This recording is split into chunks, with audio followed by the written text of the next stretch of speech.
Welcome to the Real News Network. I'm Paul Jay in Baltimore. After the election of Donald Trump, I should say, after the nomination of Hillary Clinton and then the election of Donald Trump, a movement to elect Bernie Sanders, the people involved in that movement, had to decide what to do next. Stay within the Democratic Party, fight outside the Democratic Party. Of course, everyone was waiting to see what Bernie Sanders would do, and he endorsed Hillary Clinton and actively campaigned for her, which was a matter of some debate amongst Sanders supporters. Now there's a new initiative to create a new party and recruit Bernie Sanders to be the head of that party. Well, Bernie got asked about this on Meet the Press, and here's his response. Let me ask you a question. Some of your former staffers, including Nick Brana, has a draft Bernie for a People's Party movement. Essentially, they want to start a new political party. In this statement, it said this: despite Bernie Sanders' monumental endeavor to bring people into the Democratic Party, people are leaving it by the millions. The collective efforts to reform the party cannot stem the tide of people who are going independent, let alone expand the Democratic base. What do you say to those efforts? Well, I say two things. Right now, we are in a pivotal moment in American history. We have a president who is delusional in many respects, a pathological liar, somebody who is trying to divide us up. Can you work with a pathological liar? Well, it makes life very difficult, not just for me. And I don't mean, I know it is very harsh, but I think that's the truth. When somebody goes before you and the American people say 3 to 5 million people voted illegally in the last election, nobody believes that. There is not the scintilla of evidence. What would you call that remark? It's a lie. It's a delusion. But second of all, to answer your question, I think what we need to do right now is focusing on bringing the American people together around a progressive agenda. American people want to raise the minimum wage. They want to rebuild our crumbling infrastructure. They want the wealthiest people in this country to start paying their fair share of taxes. They want the United States to join the rest of the industrialized world and guarantee health care to all people as a right. So if the Democratic Party isn't that vehicle, then you would support something like that, but you still believe the Democratic Party is that vehicle? Right now, Chuck, I am working to bring fundamental reform to the Democratic Party, to open the doors of the Democratic Party to working people, to lower income people, to young people who have not felt welcome in the embrace of the Democratic Party. All right, I got to leave it there. Senator Bernie Sanders, thanks for coming on and sharing your views, sir. Appreciate it. So did Bernie Sanders leave the door open, not just to the Democratic Party, but did he leave the door open to perhaps joining in a third-party effort if the Democratic Party is, as Chuck Todd said, not the vehicle to achieve the political objectives Sanders is fighting for? There's some debate about that. Now joining us is the author of that document, or one of the authors, is Nick Brana. Thanks for joining us. Hey, Paul. It's great to be here. So Nick is the founder and director of Draft Bernie for a People's Party. He was the national political outreach coordinator on Bernie Sanders' presidential campaign through the 2016 Democratic National Convention, and went on to become a founding member of Our Revolution. He left Our Revolution, that's the organization that was initiated or created on the initiative of Bernie Sanders. He left Our Revolution along with other former Sanders staffers around the time of its launch. Thanks for joining us. Oh, I'm glad to be here. So NBC interpreted Bernie's statement as closing the door on whether he would, in fact, be even open to the idea of a third-party run. How did you interpret what he said? They did, but anyone who watches the video clip, as you just played it, can see that the only thing that he really said is, right now, I'm working in the Democratic Party. When Chuck Todd asked him again, but if the Democratic Party doesn't prove to be that vehicle, Bernie would not answer that question. He would not rule it out, basically. And that's what Chuck Todd was looking for an answer for. And that's because Bernie has kept the door open.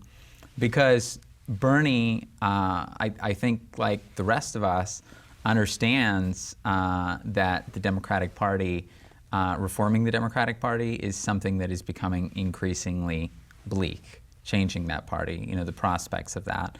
And I think it's become very clear that progressives don't have the leverage with the party in order to be able to enact any of the things, or to make them take us seriously as well. Now you're a former staffer of Sanders. Yeah. Have you talked to him? What has he said? You've obviously must have asked him in one form or another to come head up this new initiative. Yes, I have reached out, but those conversations are things that I can't go into. Those kinds of discussions, unfortunately. But yes. But he certainly seems, by all his activity, to be committed to what he just said, reforming the Democratic Party. One of the issues that's been a fight, both within the Democratic Party, in fact, even within our revolution, I think it was one of the reasons you and some of the other staffers left. But are progressives, including Sanders, going to focus on this issue of primarying right-wing and corporate Democrats and really organize that fight? Or is it just going to be about defeat Trump, which means if establishment Democrats are likely to win the seat, you leave them alone despite what their politics are? That's definitely the direction that I think that the DNC is going. The DNC, I mean, with having elected Tom Perez, he was specifically recruited, Tom Perez, to run in the DNC against Ellison and against other more progressive candidates to specifically to oppose progressive change in the party. It was for that explicit purpose. And in the DNC election, the party showed that it's still fully in control, basically, of that vehicle. You had Hillary Clinton, Barack Obama making calls in favor of Tom Perez, and you had this incredible resolution where the Democratic Party, the DNC, said that it was going to continue to take corporate money to the DNC itself.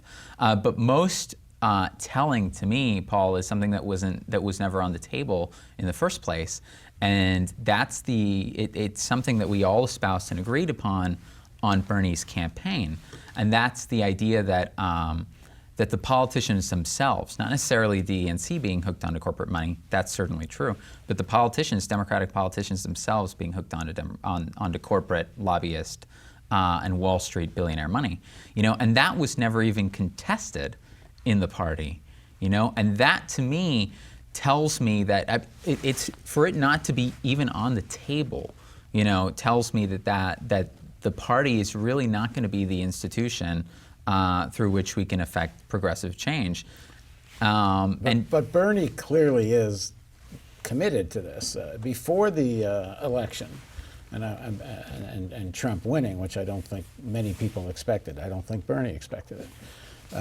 But before the election, Bernie was talking about everyone should run, people should get involved, run for office, and there should be an organization, which I always thought that's what our revolution's role was going to be, that would support what he called candidates who support the political revolution and the various social and economic objectives, including single-payer health care and such.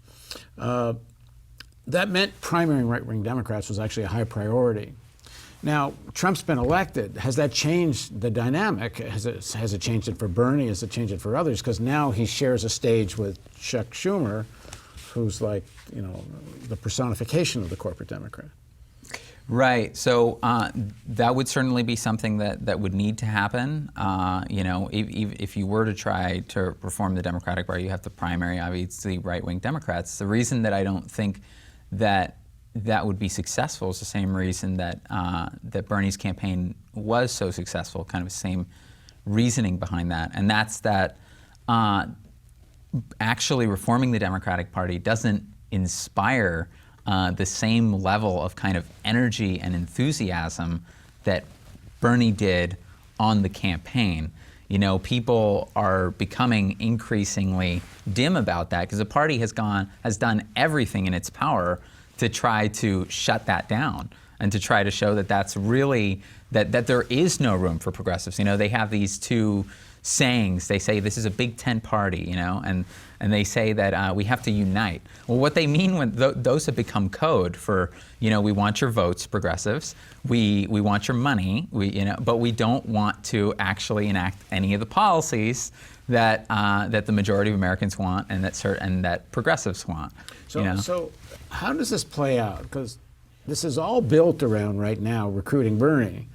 And at least for now, you don't have Bernie. So how do you build this, and what happens if you don't get Bernie? So I am confident that Bernie will join us when he sees that the momentum is really on this side. You know, and that's what I've seen. The people who are joining us are thousands of volunteers who are signing up to volunteer. We're starting weekly national organizing calls, getting people involved in their community, collecting petitions for him, speaking to other progressives, getting the word out. And so that, I think, once Bernie sees that the momentum within the movement is on the side of starting a new party, then I think he will join us. You know, I think he will come with us because he knows that no matter what he's going to do in the end, he needs those progressives. He needs that energy. And what we've seen and what we're doing is really inspiring because it's a reawakening, actually, of that energy and enthusiasm and hope from the campaign. You know, people say that it feels like the early days of Bernie's campaign because in the midst of this horrible kind of narrative and all the terrible things that are happening with Trump, obviously, what led to Trump in the nomination process, the Democratic Party, all of that has just been so bleak for people, and this is actually drafting Bernie to start a new party is something that's actually offering a solution to all of these things. So and people are reacting very well to that. So what do you say to the people who were, to a large extent, making this same argument before the election and supported the Green Party and Jill Stein? Because many of the arguments they gave was that the Democratic Party can't be reformed. It has to be done as a third-party campaign. And they've been doing it. They have a certain kind of amount of national structure. Why not do it through them? Right. That's a great question. We get it a lot. And the reason is that what the Green Party is trying to do, what the Libertarian Party is trying to do, it's a really admirable effort, to bring kind of a diversity of perspectives into our politics. Even if we don't agree with them, that's what democracy should mean, diversity of perspectives. But that kind of effort to build a third party that can overtake actually a major party has never succeeded, that route to doing it. And so by that I mean when a party tries to build itself up from nothing, from scratch, up into a party that can challenge the major parties, successfully. We just saw that's what has never worked successfully. We just saw in the general election the two most despised candidates going against each other. 82% of people told the New York Times they were disgusted with the election and with the way it had unfolded. And yet still, the Green Party and the Libertarian Party couldn't break 5%. They couldn't get to minor party status. And so that tells you how effective those systems are at really keeping the third parties down. Why wouldn't that apply to a third party you create? Even if you have Sanders. Yeah, that's what I'm getting to. Is that there is a successful model, though, for creating a new party. And when I started looking into this, I realized that it was the same way that the Democratic and the Republican parties had been created in the past. Those began as small parties, and they became major parties. Especially the Republican Party example is very apt as having overthrown the Whig Party in just 4 years. And so essentially that model is that rather than trying to build up from nothing, where the laws that the establishment has created to keep down third parties, they attack third parties at the takeoff stage. So it's really difficult to take off. But what they can't answer is what the Republican Democratic parties did, which is when you bring an existing base of millions of people over to a new party.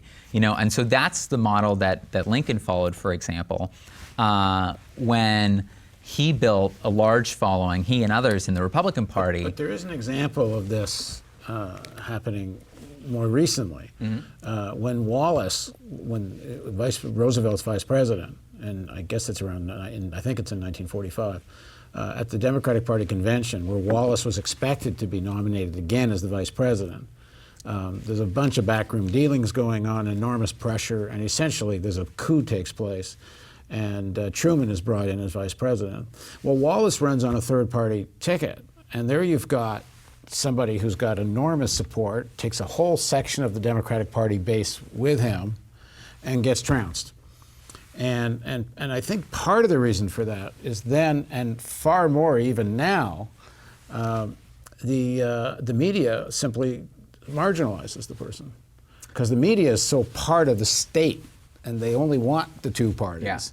And it's one of the reasons the Green Party doesn't break through, is because the media simply will not let the Green Party have a platform. They'll never let them be in a debate and so on. And that's why an established candidate, someone who has built up a following in the establishment parties and then shown the limits of that party, which is exactly what Bernie has done, which is exactly what Lincoln did. They built a majority following in their party when the establishment of that party had refused to acknowledge that majority.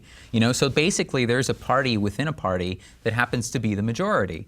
And you could take that party and you could make it a new institution that actually reflects what people want, which is what Lincoln did successfully.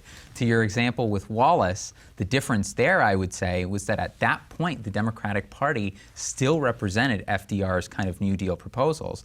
And so it was still an institution that had the respect of working people at the time. Right now, it has moved so far away from that.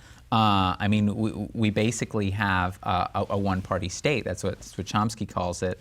And Gore Vidal kind of comically says that it has two right wings. It's a one-party state with two right wings. And because of that, when you look at party affiliation back then in Truman's time was very high for the Democratic Party. But it has declined ever since then, as the Democratic Party has moved further and further and further away from kind of working class representation until now, when it's reached historic lows, really. And the number of independents just dwarfs the number of Democrats and Republicans. It's much higher, it's far higher. And so we've reached this point where really there's an ocean of independents out there who are just waiting for someone to unify them. And that's why I think if Bernie left, he would take, talking about the party within the party, he would take the majority of the Democratic Party. To be conservative.